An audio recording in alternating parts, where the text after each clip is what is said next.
കോഴ്സിലേക്ക് ഇത് രാവിലെ തന്നെ രശ്മിൻ ബായി റീ എൻട്രി ചെയ്ത് കഴിഞ്ഞിരിക്കുകയാണ്. ഇന്നലെ പ്രൊമോയ്ക്കകത്ത് കാണിച്ച ആ ഒരു വെച്ചൊരു കോലം പോലെ ഒരു സംഭവം ഉണ്ടല്ലോ, അത് രശ്മിൻ ആയിരുന്നു.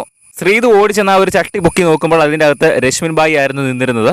ലൈവ് കുറച്ച് ഞാൻ മിസ്സായി, എങ്കിലും അങ്ങനെയാണ് കയറിയത് എന്നാണ് അറിയാൻ കഴിഞ്ഞത്. അതുപോലെ തന്നെ ജാസ്മിൻ ഇത് കണ്ടിട്ടില്ല, രശ്മിൻ കയറുന്നത് ജാസ്മിൻ കണ്ടിട്ടില്ല.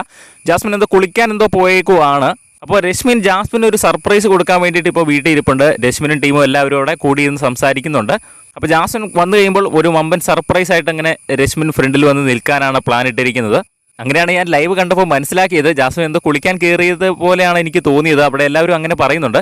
രശ്മിൻ ഇടയ്ക്ക് കൈ വെച്ച് ഇങ്ങനെ ചൂണ്ടിക്കാണിക്കുന്നുണ്ട്, എല്ലാവരും മിണ്ടല്ലേ, ജാസ്മിൻ സർപ്രൈസ് കൊടുക്കാനുള്ളതാണെന്നുള്ള രീതിയിൽ പറയുന്നുണ്ട്. എന്തായാലും ബിഗ് ബോസിലേക്ക് ഇപ്പോൾ ലൈവിൽ രശ്മിൻ റീ എൻട്രി ചെയ്ത് കഴിഞ്ഞു. ഇനി രതീഷ് കയറാനുണ്ട്, അപ്സര കയറാനുണ്ട്, സാന്ത്വനം ടീമിലെ 3 പ്രൊമോഷൻകാർ കയറാനുണ്ട്. എന്തായാലും നമുക്ക് കണ്ടു തന്നെ അറിയാം. ഇവരെല്ലാം കയറുമ്പോൾ നമ്മൾ ലൈവായിട്ട് അപ്ഡേറ്റ് ചെയ്യുന്നതായിരിക്കും. ചാനൽ സബ്സ്ക്രൈബ് ചെയ്യുക.